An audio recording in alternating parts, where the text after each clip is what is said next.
আসলি? আয় আয় বস, একটু গল্প করি। তুই তো আবার সব সময় ব্যস্ত, তোদের এই কাজে অনেক খাটতে হয় তাই না? হ্যাঁ, পরিশ্রম তো হবেই। খাওয়া দাওয়া করেছিস? না ভাই, এখনো খাওয়া দাওয়া। তুই কি বলছিস? হ্যাঁ ভাই, চামড়ি খেয়েছি। ঠিক আছে, তোরা বস, আমি ড্রেসটা চেঞ্জ করে আসি।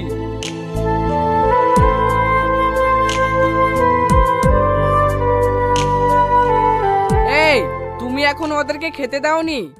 না। আচ্ছা, তোমার কি এরকম বুদ্ধি বলো দিনি?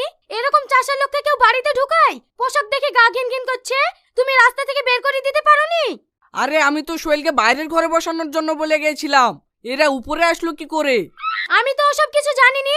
ওপরের ঘরে এসে কখন থেকে বসে আছে, এত অপমান করার পরেও যাচ্ছে না, বলে কিনা তোমার সাথে দেখা করি কাট যাবে। বেহা কোথাকার। ঠিক আছে নাও, অত মাথা গরম করো না। সেই সকালবেলায় এসেছে, ওদেরকে চারটি খেতে দাও, তারপরে তাড়াচ্ছি। কি? আমি ওই চাষাদেরকে ভাত দেব? তুমি ভাবলে কি করি? তুমি এক্ষুনি তোমার ওই চাষা বন্ধুকে বাড়ি থেকে বিদায় করো, না হলে কিন্তু খুব খারাপ হবে।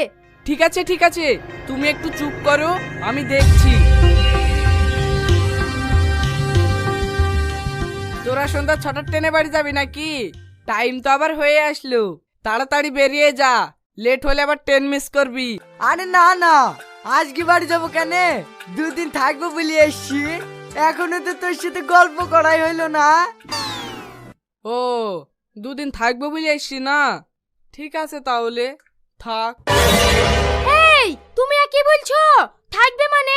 আজ সন্ধ্যাবেলায় পার্টিতে যাবে না? ও, আমার তো মনেই ছিল না। আজ সন্ধ্যাবেলায় পার্টিতে যাব বুঝলি, তুই আবার অন্যদিন আসিস। আমি ড্রাইভারকে বলে দিছি তোদেরকে স্টেশনে রেখে আসবে। থাক, তোকে আর কষ্ট করতে হবে না, আমরা চলে যাচ্ছি। ওগো চলো।